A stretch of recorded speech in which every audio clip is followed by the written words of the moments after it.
नमस्कार, आप सभी का स्वागत है मेरे YouTube चैनल पर। आप सभी को करवा चौथ की हार्दिक शुभकामनाएं और माता आप सभी के सुहागों को दीर्घायु प्रदान करे। एक समय की बात है, एक साहूकार के 7 बेटे और एक बेटी थी। सभी भाई बहन आपस में एक दूसरे को अत्यंत प्रेम करते थे और हमेशा सभी साथ मिलकर खाना खाते। एक बार कार्तिक मास के कृष्ण पक्ष की चतुर्थी को साहूकार के सभी बहुओं और बेटे ने व्रत रखा। जब साहूकार के बेटे खाना खाने बैठे तो बोले कि आओ बहन खाना खा लो। तब वह बोली कि आज मेरा व्रत है, चांद निकलने पर ही व्रत खोलूंगी। साहूकार के बेटे अपनी बहन को भूख से व्याकुल नहीं देख पाए तो उन्होंने नगर के पास पहाड़ी पर एक दीपक जलाकर चलने की ओट में रख दिया और बोले कि बहन चांद निकल आया, अब तुम अपना व्रत खोल सकती हो। साहूकार की बेटी अपनी भाभीयों से बोली कि भाभी चांद निकल आया है, चलो अर्घ देकर भोजन कर लें। यह सुन भाभी बोली कि ये तो आपका चांद है, हमारे चांद निकलने में तो अभी समय है। भूख से व्याकुल वह चांद को अर्घ देकर खाना खाने बैठ गई।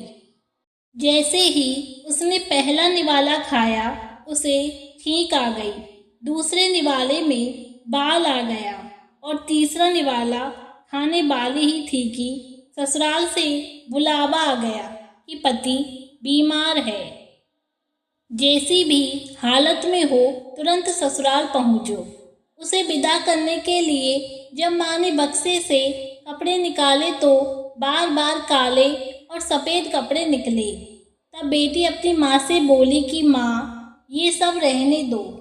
माँ घबराकर अपनी बेटी से बोली कि बेटा रास्ते में जो कोई भी छोटा या बड़ा मिले सबके पैर छूती जाना और जो कोई भी बूढ़ सुहागन होने का आशीर्वाद दे वहीं अपने पल्ले में गांठ बांध लेना।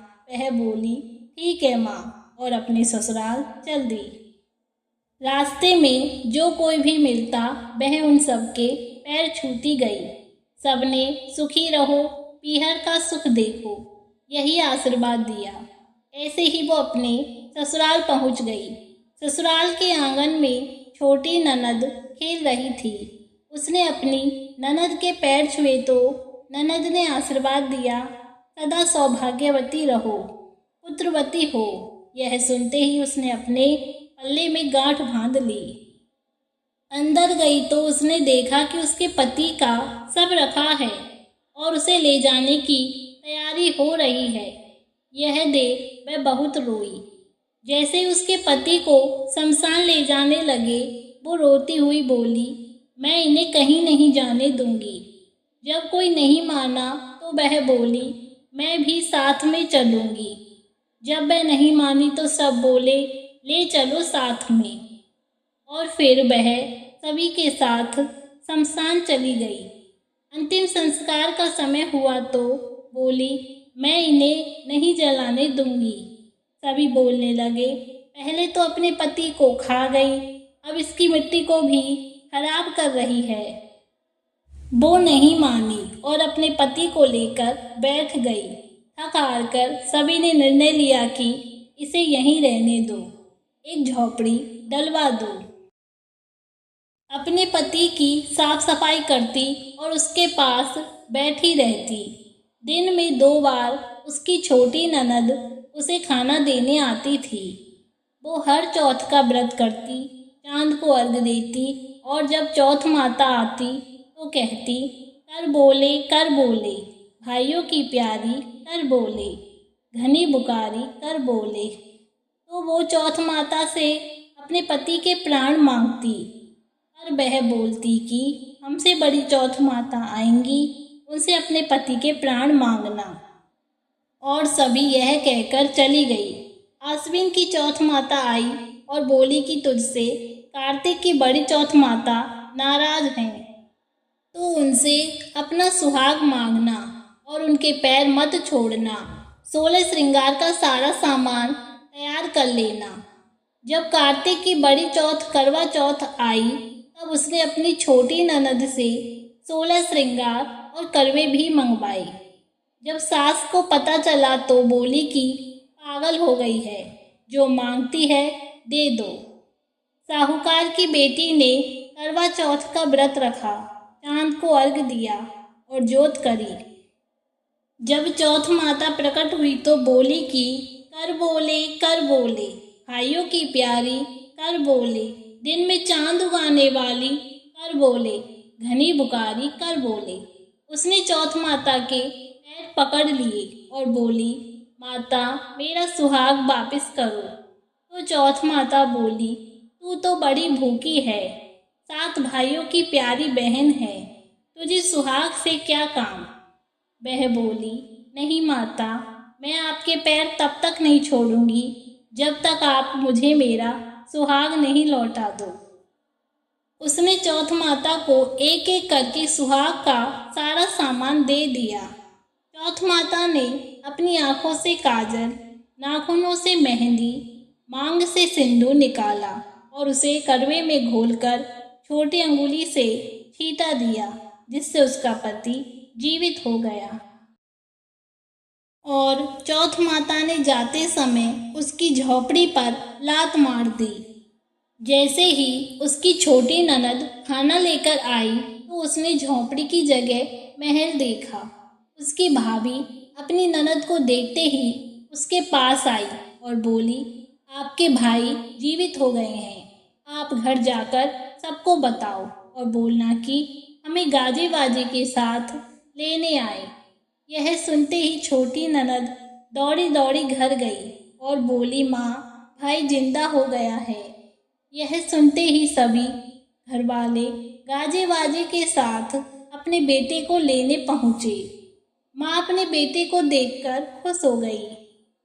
बहू बोली कि माँ मेरा सुहाग चौथ माता के कारण जीवित हुआ है। ऐसा कहकर अपनी सास के पैर छुए और सारे नगर में चौथ माता के व्रत का ढिंढोरा पिटवा दिया कि सभी इस व्रत को करें। 13 चौथ करना, नहीं तो 4 करना, नहीं तो 2 चौथ सब कोई करना। ये चौथ माता जैसे साहूकार की बेटी को सुहाग दिया, वैसे इस कहानी को सुनते कहते पुकार भरते सभी को देना। तो यह थी चौथ माता की कहानी। जय हो चौथ माता। अब हम सुनाएंगे गणेश जी की कहानी, जिसे विनायक जी की कहानी भी कहते हैं। एक बुढ़िया थी, वह बहुत ही गरीब और दृष्टिहीन थी। उसके एक बेटा और बहू थे। वह बुढ़िया सदैव गणेश जी की पूजा किया करती थी। एक दिन गणेश जी प्रकट होकर उस बुढ़िया से बोले, बुढ़िया माँ तू कुछ मांग ले।